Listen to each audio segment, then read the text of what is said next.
Okay, we have the Kaine figure from the Marvel Legends, which is part of their newest, like, Spider-Man. You can kind of call it a wave because it's not a Build-A-Figure wave. It's just more releases from the Spider-Man one.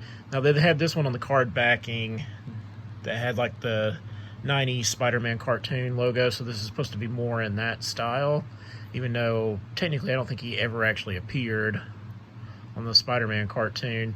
Maybe is like in the background, but he definitely wasn't like a major player. But he was going on at the same time in the comics during the Clone Saga, where a lot of Spider-Man fans checked out, quit reading the book. But I grew up during that era, so I remember Kaine very fondly and didn't mind. He, of course, would later go on to rename himself as Kaine Parker and accept that he was a clone of Spider-Man, but he did start out as a villain, as a murderer that wanted to hunt down and kill Spider-Man because he was an imperfect clone. He was dying of a disease because he wasn't created properly. So he wanted to take vengeance out on Spider-Man because of it. And there were a lot of failed clones by the Jackal. This would be one of the better ones. He would eventually turn good and be his own form of Spider-Man later on. They definitely have like this like 90s like hair going on with him with this figure, which ultimately, as you know, with this type of hair, he is not going to be able to look too much up at the sky. That's about as much as you're going to get out of him. His head will turn to the left and right, though. He does have the ab crunch. He does have the where he can swivel at the waist, as you can see. And his arms will go up and out. So, I mean, the little cloak capey thing he's wearing is not going to interfere with it. He is penless, as you can see. So he is on the new male body type penless figure from Marvel Legends. This was probably my most excited one from this new 6 figures that they've released. I really wanted a Kaine figure growing up because I was reading the comics at the time, and I was like, oh, he's a cool villain. He's definitely very 90s from the colors. You know, they got this neon pink, this blue with the lightning on his outfit. Like, he's very 90s.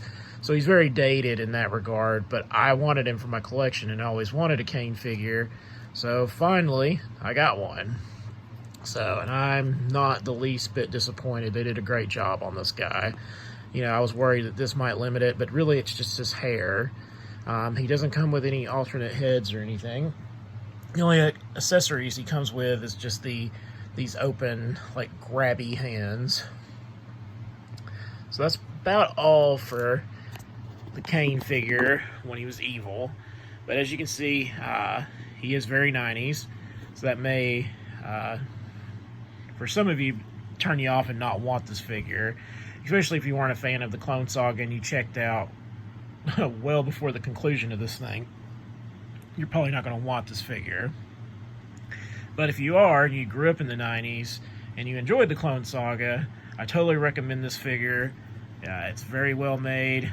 Has all the articulation that you could possibly want, and he'll look great on the shelf.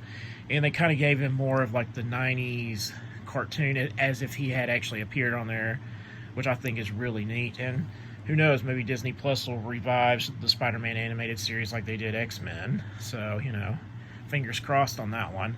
So in the comments, are you picking this guy up? Have you got him? Do you plan on getting him? Is this a pass because it is part of the Clone Saga? Let me know in the comments. Remember to hit that bell notification for when the next video drops. Remember to like, share, subscribe if you haven't already. And as always, thank you for watching.